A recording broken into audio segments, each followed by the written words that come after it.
నమస్కారం. రైతు సంక్షేమమే ప్రభుత్వ సంకల్పమని ఉండి ఎమ్మెల్యే కరువూరు రఘురామకృష్ణరాజు తెలిపారు. ఉండి నియోజకవర్గ పరిధిలో గుత్తులవారి పాలెంలో గండిపడిన గోస్తని నది ప్రాంతాన్ని మంగళవారం ఆయన పరిశీలించి మాట్లాడారు.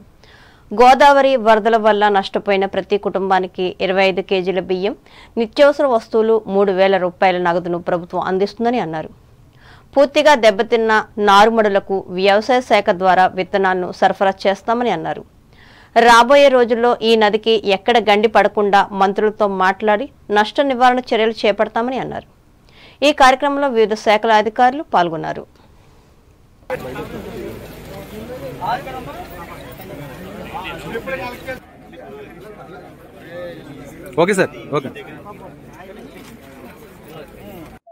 ఇక్కడ ఇంకా వరద కాస్త తగ్గుముఖం పట్టిన తర్వాత ఈరోజు ఈ వరద ప్రభావిత ప్రాంతాల్లో అందరికీ కూడా ప్రభుత్వ సాయం అందజేయడం జరుగుతుంది. అలాగే ఎంత పర్సంటేజ్ సుమారు ఇక్కడ ఒక 10%, 7.5 నుంచి 10% మధ్యన నారుమల్లు కూడా దెబ్బతిన్నాయి. దానికి షార్టర్ డ్యూరేషన్ విత్తనాలను కూడా అగ్రికల్చర్ డిపార్ట్మెంటు సప్లై చేయటం స్టార్ట్ అవుతుంది.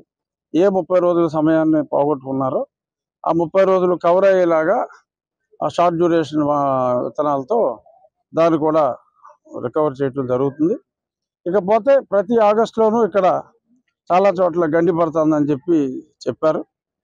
దానికి ఇరిగేషన్ వాళ్ళతో మాట్లాడి త్వరగా ఒక 15-20 రోజుల్లో ఎక్కడెక్కడ బండ్ వీక్గా ఉంది, ఇంకేదన్నా గేట్లు రిపేర్లు లాంటివి ఏమన్నా అవసరం ఉందా. తూర్పుగోదావరి జిల్లా వార్తలు. సహకార సంఘాలు పూర్తి స్థాయిలో పారదర్శకంగా పనిచేయాలని జిల్లా కలెక్టర్ పి ప్రశాంతి పేర్కొన్నారు. రాజమహేంద్రవరం కలెక్టరేట్లో మంగళవారం జరిగిన జిల్లా సహకార అభివృద్ధి కమిటీ సమావేశానికి కలెక్టర్ అధ్యక్షత వహించి మాట్లాడారు. సహకార సంఘాలు నిర్వహించే కార్యక్రమాలపై ఆడిటింగ్, రికార్డుల నిర్వహణ సక్రమంగా ఉండాలని అన్నారు. సహకార రంగాన్ని పటిష్టపరచడంలో ఉత్పత్తి, మార్కెటింగ్ సామర్థ్యం కీలకమని అన్నారు. అలాగే వ్యవసాయం, హార్టికల్చర్, ఫిషరీస్, మార్కెటింగ్ విభాగాల ఆధ్వర్యంలో FPOలు ఏర్పాటు చేయాలని చెప్పారు. ఈ సమావేశంలో జిల్లా రెవెన్యూ అధికారి జి నరసింహులు, జిల్లా సహకార అధికారి ఆర్ శ్రీరాములు నాయుడు పాల్గొన్నారు. ద్విచక్ర వాహనదారులందరూ చట్టపరంగా తప్పనిసరిగా హెల్మెట్ ధరించాలని జిల్లా ప్రధాన న్యాయమూర్తి గంధం సునీత పేర్కొన్నారు. రాజమహేంద్రవరం జిల్లా కోర్టు నుండి లాలా చెరువు వరకు జిల్లా న్యాయ సేవాధికార సంస్థ మంగళవారం ఏర్పాటు చేసిన హెల్మెట్ అవగాహన ర్యాలీని ఆమె జెండా ఊపి ప్రారంభించి మాట్లాడారు. ద్విచక్ర వాహనదారులు ప్రమాదవశాత్తు రోడ్డు మీద పడిపోయినప్పుడు ప్రాణాలకు ముప్పు వాటిల్లకుండా హెల్మెట్ వలన రక్షణ ఉంటుందని అన్నారు. అలాగే ట్రాఫిక్ నియమ నిబంధనలను ప్రతి ఒక్కరూ పాటించాలని చెప్పారు. ట్రాఫిక్ రూల్స్ పాటించండి, హెల్మెట్ ను ధరించండి.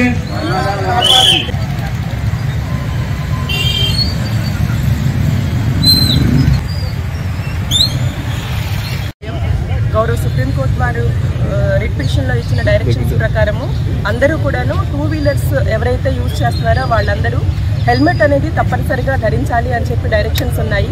దానిలో మనకు మంచి జరగాలనే ఉద్దేశంతోనే గౌరవ సుప్రీంకోర్టు వారు జడ్జిమెంట్లో చెప్పడం జరిగింది. ఆ డైరెక్షన్స్ని గౌరవ సుప్రీంకోర్టు వారు, హైకోర్టు వారి ద్వారా మాకు ఇంప్లిమెంట్ చేయడానికి, అంటే ఎవరైతే CSR ఫండ్స్ కింద కూడా హెల్మెట్స్ ఎవరైనా జనరల్ పబ్లిక్కి డొనేట్ చేస్తారేమో ఒక సర్వే లాగా వాళ్ళని ఇంటర్వ్యూ చేసి ప్రోగ్రామ్ కండక్ట్ చేయమన్నారు.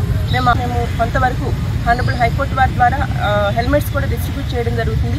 మీరందరూ కూడా జనరల్ పబ్లిక్ కూడా అది ఎంతో కాస్ట్ ఉండదు.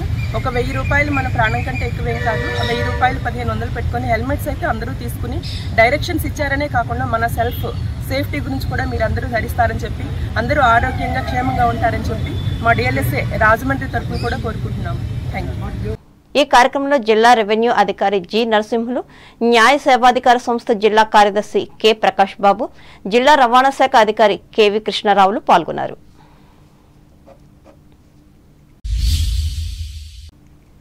కొవ్వూరు మండలం దొమ్మేరు గ్రామానికి చెందిన అందుల ఆశ్రమం వ్యవస్థాపకులు అక్కాబత్తుల గోపాలరావు 12వ వర్ధంతి సందర్భంగా మంగళవారం పలు సేవా కార్యక్రమాలను నిర్వహించారు.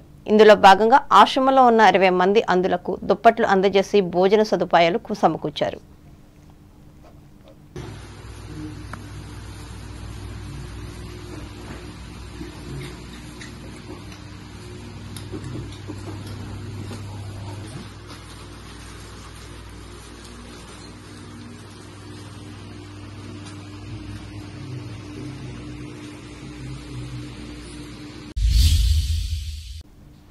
అంబేద్కర్ కోనసీమ జిల్లా వార్తలు.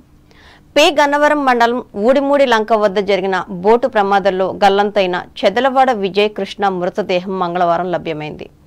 పి గన్నవరంలోని డొక్కా సీతమ్మ ఆక్విడక్ట్ వద్ద మృతదేహాన్ని ఎన్డీఆర్ఎఫ్ సిబ్బంది వెలికితీశారు. ఎస్ఎస్ శివకృష్ణ ఆధ్వర్యంలో వరద చెత్తలో కూరుకుపోయిన మృతదేహాన్ని సాహసోపేతంగా బయటకు తీసిన ఎన్డీఆర్ఎఫ్ బృందాలను పలువురు గౌరవించారు.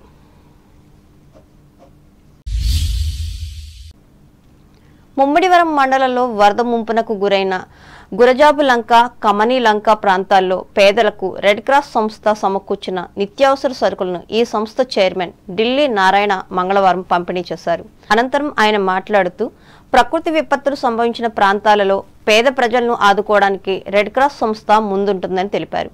అలాగే ముంపు ప్రాంతాల్లో పశువులకు గ్రాసం లేక తీవ్ర ఇబ్బంది పడుతున్నారని వారికి పశుగ్రాసం దానా అందిస్తామని అన్నారు.